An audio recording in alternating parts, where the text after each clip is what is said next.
Hello.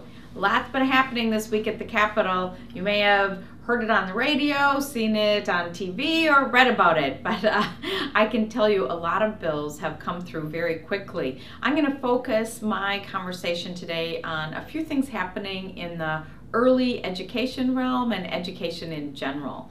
So we heard a bill yesterday that would expand universal preschool for 4-year-olds to all districts. If you recall, last year we expanded kindergarten to an all-day program for all districts. Well, it was certainly an interesting discussion and everybody expressed just how very important those early years are, but there was a hefty price tag.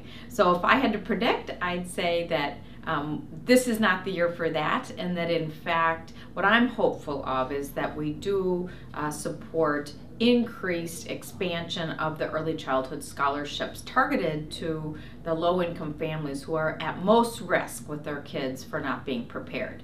So on that subject, I introduced a bill called the Parent-Child Home Project, which this is a bill I've carried many times before, and I just want you to know how impactful and effective this program is. This is a home visiting early literacy program. It is actually run by the Jewish Family and Children's Service, which is housed in my district in Minnetonka, and they serve, it's not serving the Jewish community, however, they serve low-income families. Most of the time, these are low-income families where English is not the primary language. They do home visiting in a very prescribed way. They're a franchisee of a program that's out of New York that started in the 60s, and we have data going back since the 60s to show that when they do home visits for these children, they graduate high school at the same rate as their middle class peers. It is that effective, and I'm sure people are like, oh come on, but I can share that data with you, and we'll make sure to have a link to that. The program is very simple. A home visitor goes in twice a week for literally 2 years, brings a book or a toy, and models for the parent how you interact with a child from 18 months to 4 years old, and then 2 days later in the same week goes back and coaches the parent who interacts with the child using the same book or toy.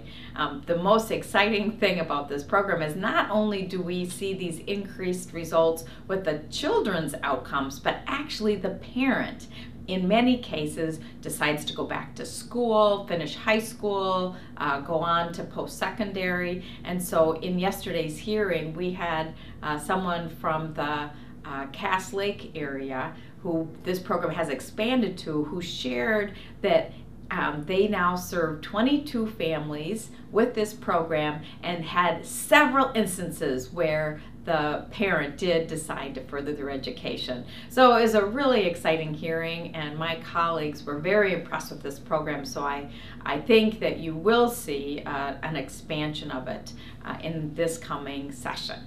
So the last thing I wanted to just share with you is a bill that I have put forward on the BIE schools, the Bureau of Indian Affairs schools. And you may have read the expose about these schools that the Star Tribune did sometime back. They will be doing a follow-up article this Sunday, and that's why I'm bringing it to your attention. Really, this is a federal responsibility, and I want to acknowledge Congressman McCollum's just tremendous work trying to make sure that we fulfill our obligations to make sure these schools do serve the needs of our children. But in fact, we haven't yet been able to serve the needs in the state of Minnesota. We have this bug school, we call it, bug for short, very abbreviated name, but this bug school is in horrible condition. And so the bill I propose says that if in fact the feds don't come through with that funding, that we would take it upon ourselves to do some investment and then raise philanthropic money so that our kids aren't waiting for the grown-ups to make the right decision in Washington, because that's really just not fair to our kids. So lastly, town hall meeting in Minnetonka this coming Tuesday, 6:30, Minnetonka City Hall, the following week in Plymouth,